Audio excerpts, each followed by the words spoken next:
Artikel Kristen dengan judul Sistem Penggajian Alkitabiah. Kemarin tanggal 30 Desember 2016, saya menyelesaikan mengajar blok kelas 3 doktrin utama kekristenan, soteriologi, bibliologi, dan eklesiologi selama 1 minggu penuh.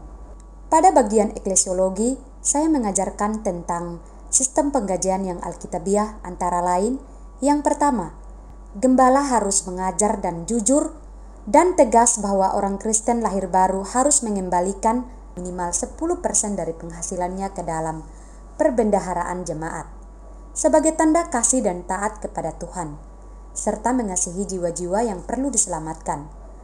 Karena hanya dengan cara yang Tuhan pernah pakai di Perjanjian Lama, ini multiplikasi jemaat lokal Alkitabiah ke seluruh bumi bisa terlaksana dengan efisien dan efektif.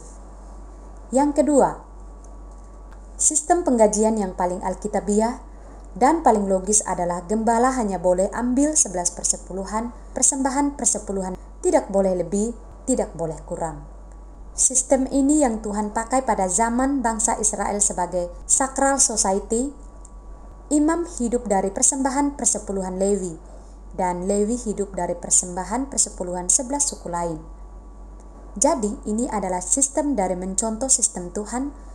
Konsep dasarnya dari Tuhan, bukan mencontoh perusahaan atau pemerintahan dunia. Jika ada 50 orang kasih persembahan persepuluhan, gembala hanya boleh ambil 11 dan sisanya 39 masuk kas untuk keperluan lain. Yang ketiga, gembala akan hidup dengan penghasilan sedikit di atas rata-rata anggota jemaatnya yang setia memberi persembahan persepuluhan. Jika jemaat yang setia kasih persembahan persepuluhan pakai mobil, maka gembala pasti bisa pakai mobil. Tetapi jika jemaat yang setia hanya mampu naik sepeda, maka gembala akan hanya bisa naik sepeda. Yang keempat, cara Tuhan memberkati gembala ialah dengan memberkati jemaatnya yang setia kasih persembahan persepuluhan. Selamanya tidak ada keperluan untuk rapat membicarakan gaji gembala. Jemaat harus menyikapi bahwa ia memberi persembahan persepuluhan kepada Tuhan, dan gembala menyikapi bahwa ia digaji Tuhan. Yang kelima, jika pelayanan dan pengajaran gembala baik, maka iman jemaat bertumbuh.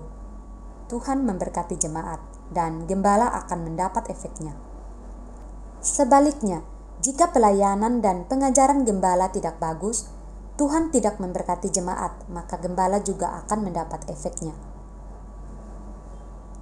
Yang keenam, dengan misalnya 25 anggota jemaat dan 11 orang kasih persembahan persepuluhan, maka jemaat sudah bisa berdiri kokoh independen sebagai tiang penopang dan dasar kebenaran.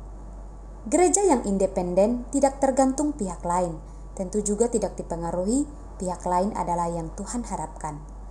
Yang ketujuh, dengan sistem penggajian Alkitabiah ini, gereja Alkitabiah bisa tersebar ke seluruh bumi, memenuhi keinginan Tuhan yaitu semua bangsa jadi muridnya. Yang kedelapan, sistem penggajian lain misalnya oleh negara di Eropa menyebabkan kehancuran gereja oleh sinode dengan standar pendidikan telah menghancurkan pendidikan teologi dan motivasi serta moral gembala karena gembala beli titel dan STT jual titel.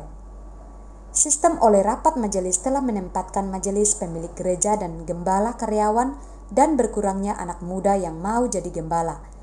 Sistem ambil semua persepuluhan telah memunculkan pengkhotbah tamak dan pebisnis rohani yang punya rekening ratusan miliar.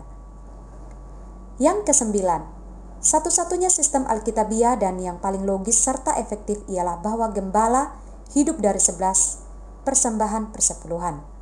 Pelayanan Tuhan melayani Tuhan dengan sepenuh hati, tidak bercabang pikiran untuk dagang dan lain-lain. Kemuliaan bagi Tuhan.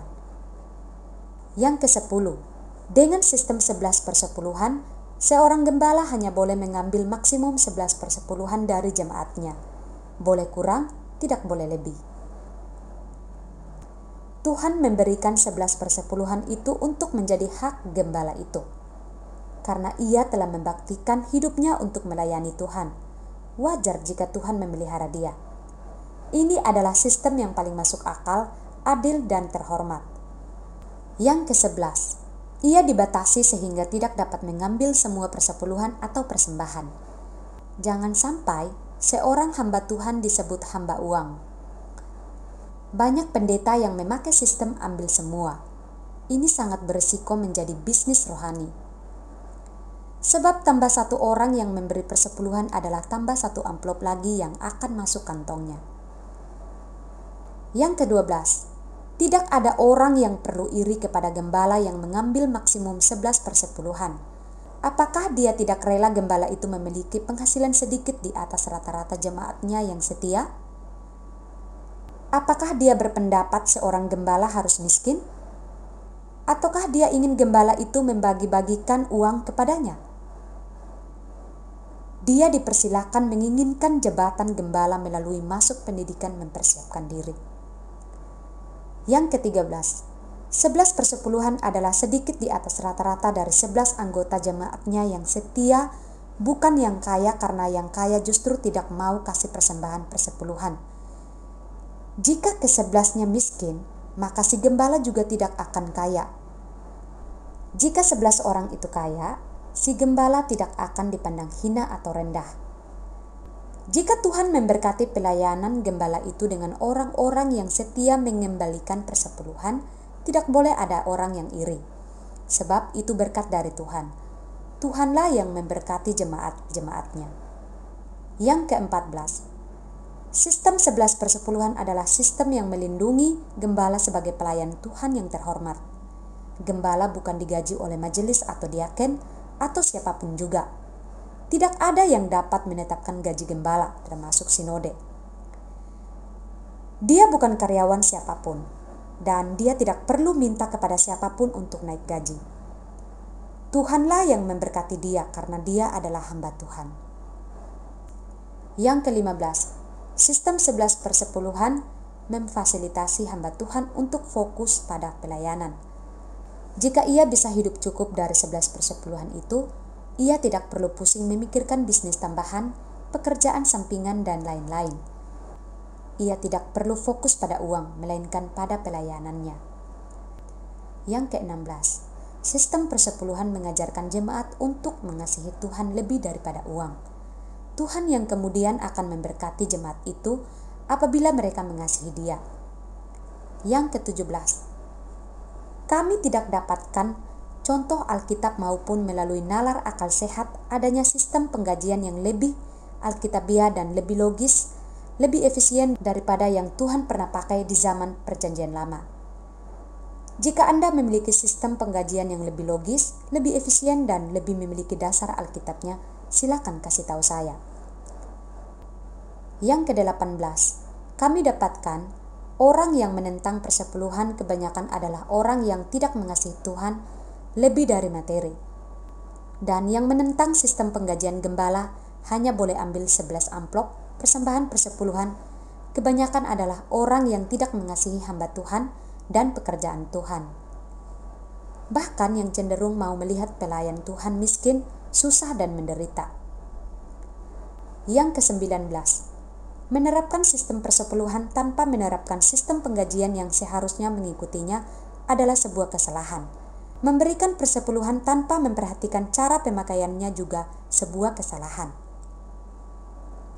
Jika Anda ingin tahu lebih banyak kebenaran Alkitabiah, silakan berkunjung ke website kami di www.grafeministry.org, drsuhentolioblog.grafeministry.org, YouTube channel GBIA Grafe dan GBIA Indonesia. Jakarta, 31 Desember 2016. Dr. Suhentoliau. Demikian pembacaan artikel kita pada hari ini. Saya Yeni Bobo pamit undur diri. Tuhan memberkati dan Maranatha.